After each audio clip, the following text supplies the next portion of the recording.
समीर चौगांवकर जी, आपने क्या देखा इस घटना में? आपको सब कुछ सामान्य लग रहा है या आपको भी बहुत सारी चीजें बहुत जगहों पर डाउटफुल लग रही हैं? देखिए, मुझे लगता है कि अगर आम आदमी पार्टी की में अरविंद केजरीवाल की जो वर्किंग वे ऑफ फंक्शनिंग है, अगर वो अगर देखेंगे तो ये होना ही था।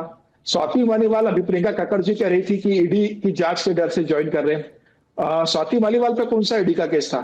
आप अपने एक राज्यसभा सांसद को घर में एक अपने व्यक्ति से पिटाई करते हो राज्यसभा सांसद की, और वो पार्टी छोड़ के चली जाती है।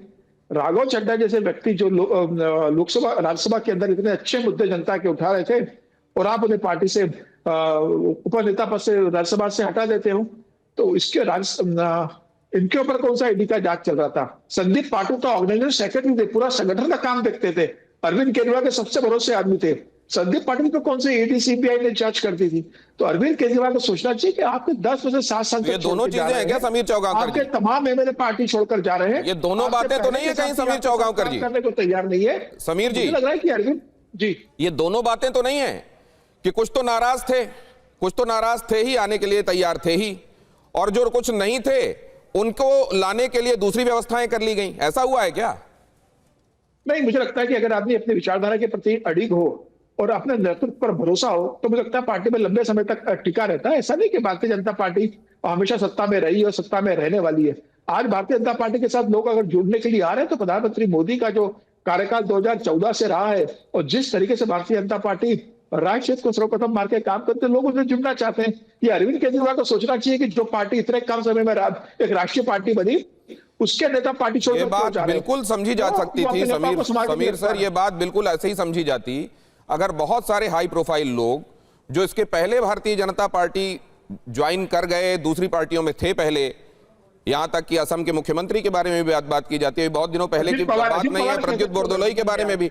ये ऐसा कैसे होता है कि जो करप्ट होता है भारतीय जनता पार्टी की निगाह में, अगर वो भारतीय जनता पार्टी की तरफ आ जाता है तो ना तो वैसी जांचें दिखाई देती, ना वैसा कन्विक्शन कुछ होता हुआ दिखाई देता? ये क्यों होता है, ये मैं आपसे समझूंगा, लेकिन अब मैं इसमें जयशंकर गुप्ता जी को लाता हूं। दिनेश जी, एक लाइन जोड़ देता हूं इसमें, बताइए। एक लाइन जोड़ देता हूं। कोई कितना भी करप्ट लीडर हो, भारतीय जनता पार्टी में आता है तो मुझे लगता है कि वो करप्शन नहीं कर पाता है। तमाम लीडर आए जो करप्ट रहे होंगे, लेकिन भारतीय जनता पार्टी में आने के बाद वो सारे करप्शन नहीं कर पाता।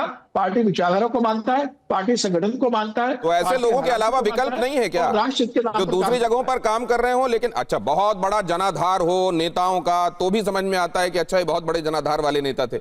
अभी कम से कम जो यहाँ ज्वाइन करके आए, कोई बहुत बड़े जनाधार वाला नेता तो यहीं दिखाई दे नहीं रहा है। तो ऐसा तो था नहीं कि इनके अलावा विकल्प नहीं थे भारतीय जनता पार्टी के लिए? टोटा पड़ा हो इतने सारे कार्यकर्ता हैं, उनमें से किसी को प्रमोट किया जा सकता है, फिर इनकी तरफ निगाहें क्यों? ये भी एक सवाल है। लेकिन जयशंकर गुप्ता जी, यहां दोनों तरफ से बातें कही जा रही हैं, कौन है जो राजनीति कर रहा है और कौन है जो सच्चाई बयान कर रहा है?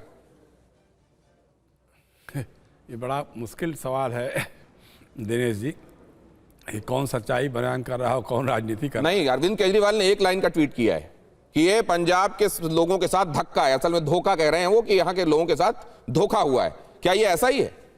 नहीं, सवाल ये भी है, देखिए, जहाँ विचारधारा शून्य राजनीति होती है, विचारहीन राजनीति होती है, राजनीति जब व्यक्तिवाद पे आधारित हो जाती है, राजनीतिक दल सिर्फ व्यक्ति के नाम पे चलते हैं, तो वहाँ इस तरह की घटनाएं बहुत असामान्य नहीं कही जा सकती हैं, क्योंकि आपके पास कोई आइडियोलॉजिकल कमिटमेंट नहीं है। जब आपने राज्यसभा के टिकट बांटे थे तो अशोक मित्तल को किस आधार पर आपने टिकट दिया था? हरभजन सिंह को आपने किस आधार पर, क्या उन्होंने आम आदमी पार्टी के लिए काम किया था? या जो राघव चड्ढा है वो आम आदमी के साथ कहाँ से जुड़ पाते हैं? वो तो कह रहे हैं मैंने अपनी जवानी के 15 साल दे दिए। उन्होंने जो एक आरएसएस प्रायोजित आंदोलन था अन्ना हजारे का, इंडिया अगेंस्ट करप्शन के नाम पे, उसमें ये सारे लोग जुड़े हुए थे, तो उन लोगों की विचारधारा लगभग वही थी जो आरएसएस और बीजेपी की थी। अब उनको जब वहाँ मौका मिल गया तो वहाँ चले गए वो लोग, इसलिए ऐसा कुछ नहीं है।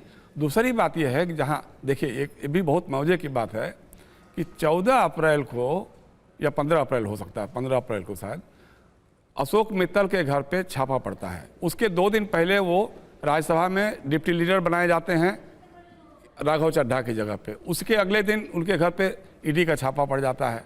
वो ट्राइडेंट कंपनी के मालिक हैं, वो लवली कौन यूनिवर्सिटी, आईपी यूनिवर्सिटी है उसके लवली प्रोफेशनल, हाँ, उसके वो चांसलर वाइस चांसलर जो भी हैं, बहुत बड़े बिजनेसमैन हैं। लेकिन आम आदमी से उनका क्या लेना देना? अब बीजेपी के पास, ईडी के पास, सीबीआई के पास तो सबका डोसियर मौजूद है। अब ईडी सीबीआई पहुंच गए कि हाँ भाई साहब, अब तो आप आ गए यहाँ उपनेता बना दिए गए हैं। अब बताइए क्या होगा? तो शरणम गच्छामि संघम का शरणम गच्छामि, वो हो गए, चले गए। तो इस तरह से होगा भाई। लेकिन सवाल यह कि अरविंद केजरीवाल ने भी जो अपनी राजनीति की, जिन जिन बातों को लेकर के वो राजनीति में आए, करप्शन के खिलाफ लेके आए, नैतिकता, शुचिता, आदर्श, सादगी, उसके लिए आए। और लेकिन आपने किया क्या? वो शीश महल कहीं ना कहीं आपके नाम से चिपक गया है। उस शीश महल से आप बाहर नहीं निकल पाएंगे, क्योंकि आपने कहा था कि हम तो अपनी गाड़ी में चलेंगे और अपने सरकारी गाड़ी नहीं लेंगे, सरकारी बंगला नहीं लेंगे, और आपने सारे उलट काम किए। तो विचारधारा तो आपके पास कुछ थी नहीं। सोशल जस्टिस हो, सेकुलरिज्म, जब दिल्ली में दंगे हो रहे थे, सीएए का आंदोलन हो रहा था, आपका कोई स्टैंड नहीं था, आपने कोई स्टैंड नहीं लिया। दलित बड़े पैमाने पे आपके साथ जुड़ के आए थे, लेकिन दलितों के लिए आपने ऐसा कुछ भी नहीं किया। तो ये सारी चीजें हैं। लेकिन दूसरी बात यह है कि जो भाजपा के लोग हमारे मित्र कह रहे थे साहब शीश महल बना दिया, ये कर दिया, तो आपने क्या किया? आपने तो कहा था कि जमुना को साफ कर देंगे, आपने कहा था कूड़े के पहाड़ हटा देंगे। हमारी मुख्यमंत्री जी कहती हैं कि साहब हमारे मंत्री जाते हैं कूड़े के पहाड़ पे, कहते हैं भाई तुमको तो जाना पड़ेगा। वो साल भर से बेचारे कह रहे हैं कि तुमको तो जाना पड़ेगा, और पहाड़ जो है और ऊंचे होते चले जा रहे हैं, यमुना और मैली होती जा रही है।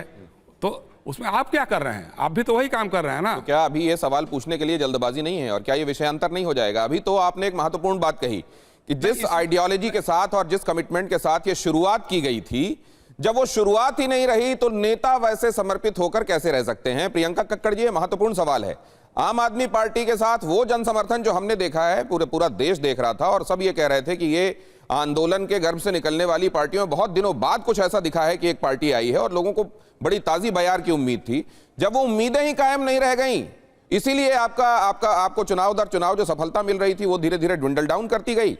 अब केवल पंजाब में रह गए आप, और दूसरा आपके नेताओं में भी वो भाव नहीं रह गया कमिटमेंट का जो पहले हो सकता था।